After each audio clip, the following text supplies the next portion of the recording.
ఎందుకు పోతున్నావు మేడిగడ్డకు? దమ్ముంటే నీళ్ళు ఎత్తిపోయి, నీళ్ళున్నాయి, కాపర్ డ్యామ్ పెట్టి కూడా నీళ్ళు ఎత్తిపోయచ్చు. రైతుల ఈ కేసీఆర్ని బదనాం చేయాలని ఒక దుష్టబుద్ధి పెట్టుకొని రైతుల పొలాలను కొడతారా?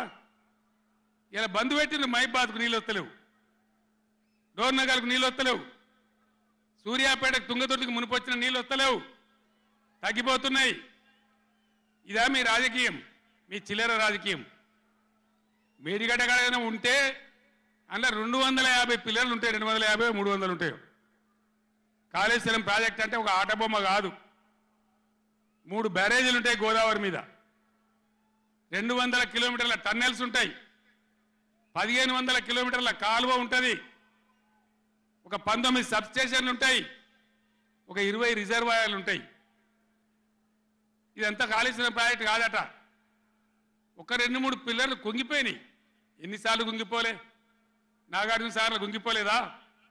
కడెం ప్రాజెక్టు గేట్లు కొట్టుకపోలేదా?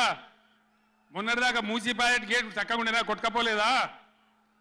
ఏదైనా పోతే సదరాలు దాన్ని మంచిగా చేయాలి, తొందరగా మంచిగా చేసి రైతులకు నీళ్ళు ఇవ్వాలి. కానీ మేము మేడిగడ్డకు పోతాం, బొందలగడ్డకు పోతాం, ఇదా రాజకీయమా?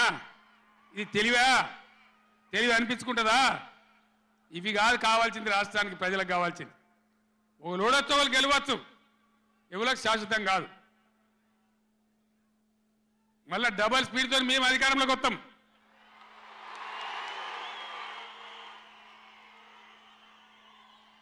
అప్పుడు మేం గిట్లే మాట్లాడన్నా, ఈ పద్ధతి అనుసరించానా? మిగిలితారా మీరు నశంలకు కూడా? ఈ అహంకారంతో, దుర్మార్గమైన విధానంతో నదుల నీళ్ళ మీద నీకు అవగాహన లేదు. నన్ను అడగనట్టు నేను చెప్పు కదా, అడిగే సంస్కారం ఉంటుందా? తెలివి ఉంటుందా? అన్నా ఏం దగ్గర ఇట్లా అంటాను, కేఆర్ఎంకి అప్పచెప్పమంటాను, ఏం చేయాలి? ఈ పొన్నాల లక్ష్మయ్య గారు ఉన్నాడు, హరీష్ రావు ఉన్నాడు, నేనున్నా, కడియం సిఆర్ ఉన్నాడు, నీళ్ళ మీద పనిచేసిన వాళ్ళు ఉన్నారు. ఎవరిని అడిగినా చెప్తుంటాం కదా. మీకు తెలివి లేకపోతే అప్పచెప్పుడు, ఆగమవుడు, బడ్జెట్ ఆపి తీర్మానం పెట్టుడు. నేను ఒక్కటే మాట మీతో చెప్తున్నా, దయచేసి. నిన్న కూడా అన్నాను నాతో హైదరాబాద్లో, సార్ అసెంబ్లీలో తీర్మానం అయిపోయింది కదా, ఇంకా నల్గొండ, చెలో నల్గొండ ఎందుకని. అసెంబ్లీలో తీర్మానంతో అయిపోదు, చెలో నల్గొండతో కూడా అయిపోదు.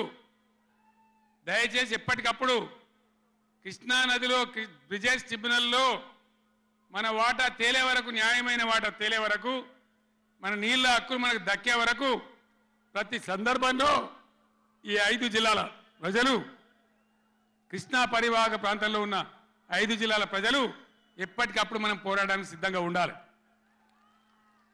ఈ సభ పెట్టి ఇక్కడ నుంచి చెప్తేనే ప్రజలకు అర్థమవుతుందనే ఉద్దేశంతో నేను మీ అందరినీ శ్రమ పెట్టి సభ పెట్టిన తప్ప ఇది రాజకీయ సభ కాదు.